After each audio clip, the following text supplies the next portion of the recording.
So I could bring in all my toys and I dressed up and I dressed the kids up and I'd use them as real G.I. Joes, dress them up and stuff like that. And then as over time, I even did classes like this. We required to teach them economics.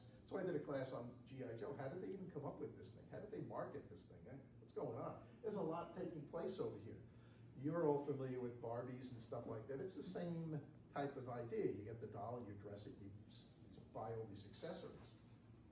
And of course, Barbie had come out just before G.I. Joe had come out. So anyway, G.I. Joe was introduced in 1964 with the 4 Caucasian figures that you see over here, representing the 4 branches: the Army, the Navy, the Marine Corps, and the Air Force.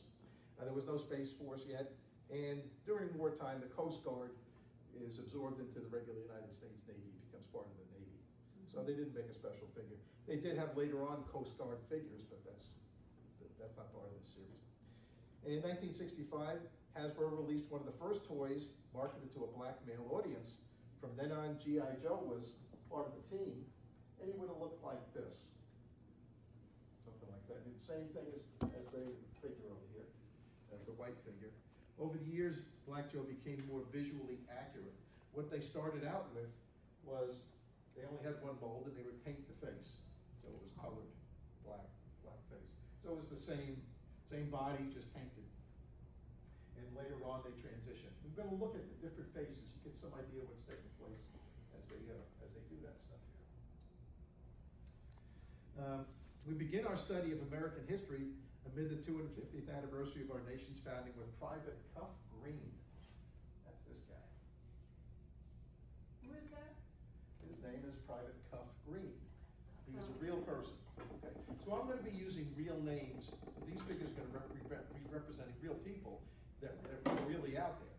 Okay, it's not modeled after him. It's just a figure that I'm calling Cuff Green.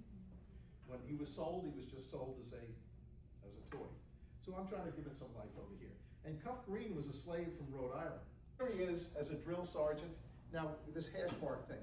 For guys who serve 3 years in the service, they get a little stripe on your sleeve. You got your rank up here, like this, but your service stripe goes over here. So he already had a stripe for his Navy, stripe for the Army, so he had something that other guys didn't have.